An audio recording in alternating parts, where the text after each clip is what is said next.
Hello everyone, it's Deep here. How have you been? Is everything in your area still peaceful? I've heard about so much turmoil lately. I hope you and your loved ones are still safe.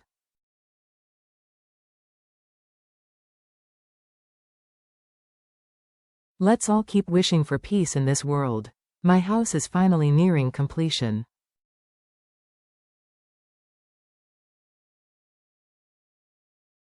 The walls gleam with the color of fresh paint, and every sound, a hammer's tap, the creak of wood, echoes like a heartbeat.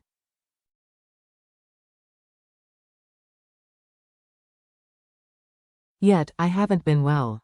The remnants of my old illness still linger, making it hard for me to film.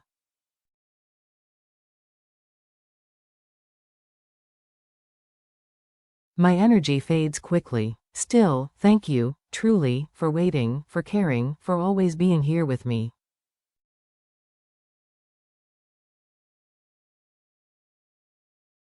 Morning of small comforts. Come on in, James said, parking the motorbike outside.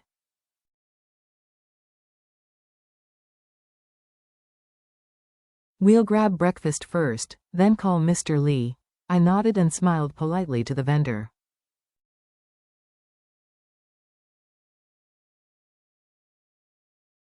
Two grilled pork sets, please. We settled into a small table by the window. The smell of sizzling meat and fresh herbs wrapped around us like a warm embrace.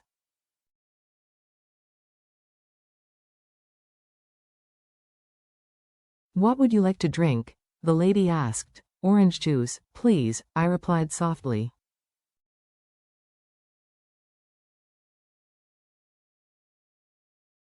I hadn't tasted this meal in months, not since the worst of my illness. It's delicious, I said, savoring a bite.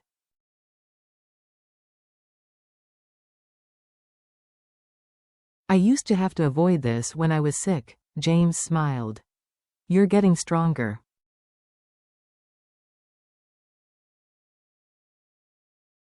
That's what matters, Mr. Lee's still in a meeting, James told me, checking his phone.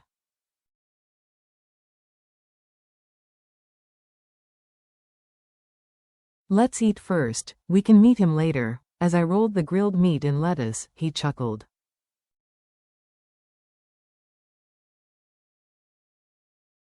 Remember how to do it? I think so. I laughed. Show me again. He leaned closer, guiding my hands with patience.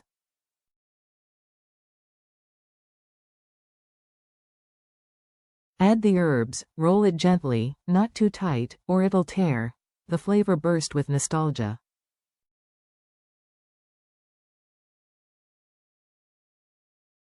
Still as good as the first time, I murmured. Then my thoughts turned serious.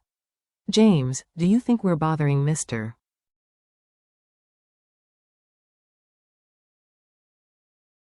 Lee too much? James shook his head. No, he's helping us because he cares. Besides, we need to be sure about this woman claiming to be Nee's grandmother.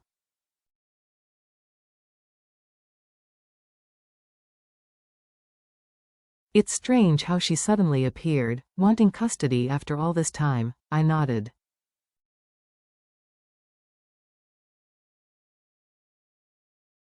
Yes, why no? He sighed. That's what we'll find out. A favor from Officer Lee.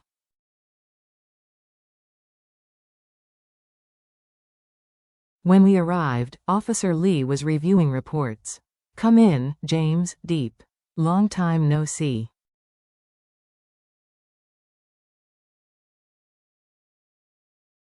You both look well.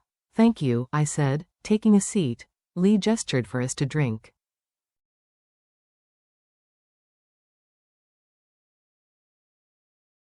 So, what brings you here? James hesitated briefly before speaking. It's about a child named NHI. Deep has been caring for her.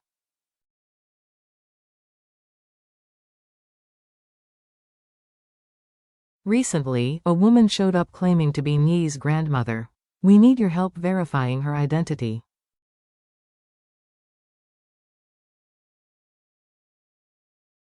Lee leaned back thoughtfully. Verification is simple. We have records for everyone in this district.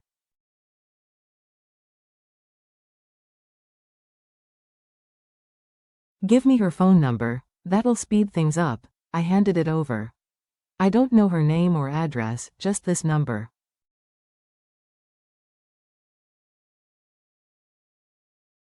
That's enough, he said. Phones are tied to digital IDs now. I'll know within 2 days.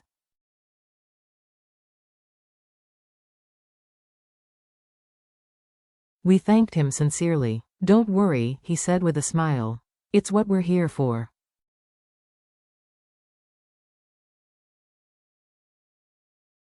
As we left, he added warmly, next time, don't just visit for business. Come for a meal.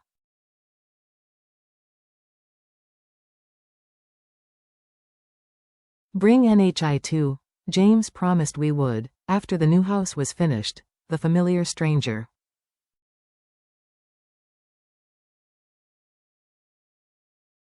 After we left, Lee sat silently, tapping a pen against his desk.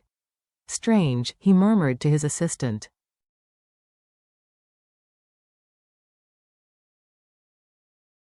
Every time I meet Deep, she feels familiar somehow, his aide laughed. Maybe because she's kind, boss.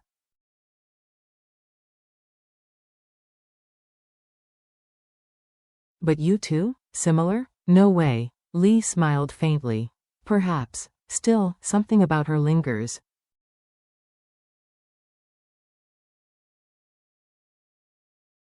Outside, the afternoon light poured across the station, quiet but weighted, as if the world itself was holding its breath.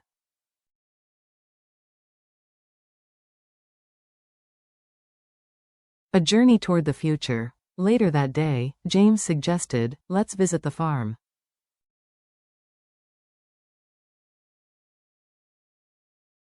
They said construction's almost done.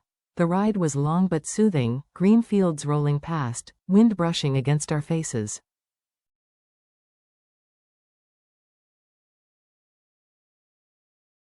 When we arrived, the new house gleamed beneath a pale sky, surrounded by the scent of fresh soil and distant rain.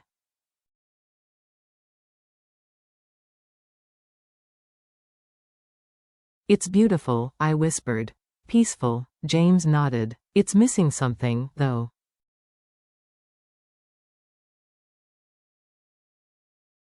What? He looked at me meaningfully. Nye's laughter. The words settled softly in my chest.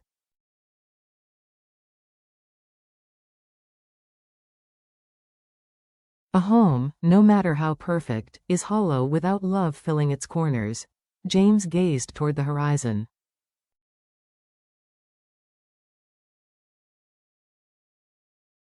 We can have wealth, comfort, everything. But without the people we love beside us, what's left?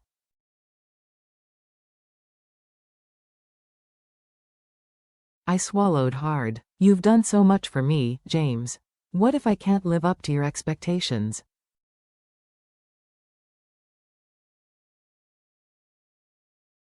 He turned to me, surprised. Deep, my help doesn't come with conditions. If I wanted something in return, it wouldn't be help, it'd be a transaction.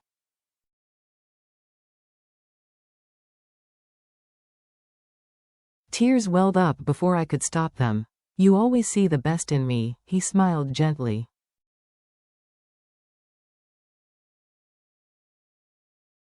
Then prove me right. Change for yourself, not for me. Dreams of a new beginning.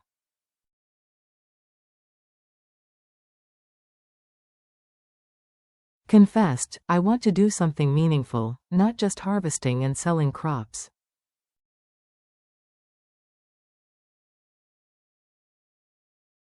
Something bigger. But I don't know where to start. James's tone grew thoughtful.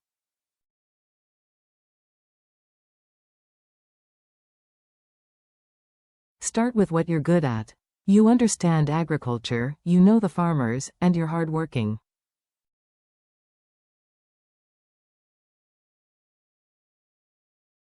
Build from that. He explained carefully how I could gather produce directly from farms, brand it, and sell it to larger clients.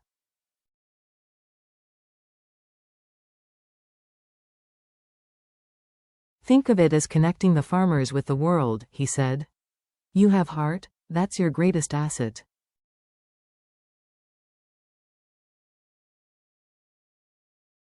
The idea lit a quiet fire within me. If you're serious, he continued, I'll invest.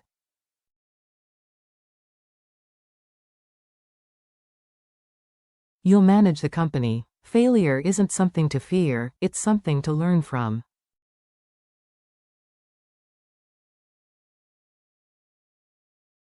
I nodded. Then I'll try. I want to become someone stronger. He smiled, his eyes proud.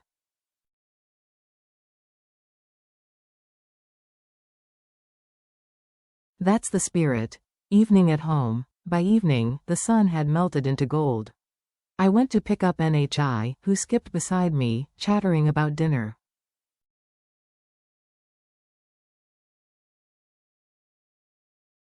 At home, I prepared the meal with Mrs. Huyen, laughter and clattering dishes filling the warm kitchen.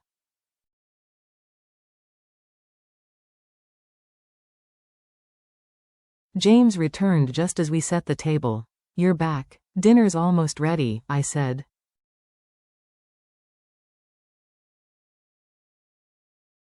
He washed his hands, smiling. Smells amazing, Mrs. Huyen brought in the soup, and little NHI climbed onto her chair.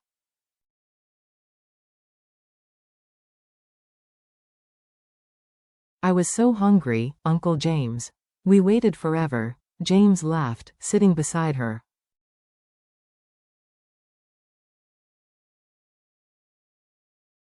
Then let's not wait anymore. We ate together, the clink of chopsticks, the chatter of small talk, everything felt simple and whole again.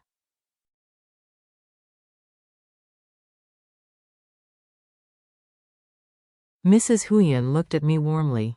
You look healthier, dear. It's good to see your color returning.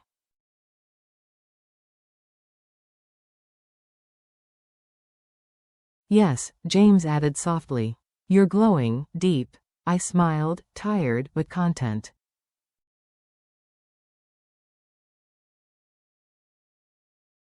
The house was full of light, of laughter, of the small, fleeting moments that made all the struggles worth it.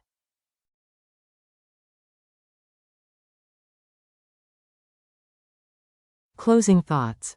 That night, as the lamps dimmed and NHI fell asleep between us, I thought about everything: illness, recovery, the fear of losing, the courage to begin again.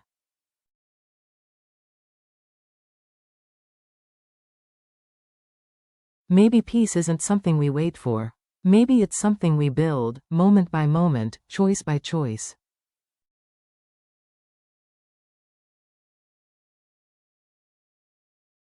Outside, crickets sang under the silver moonlight.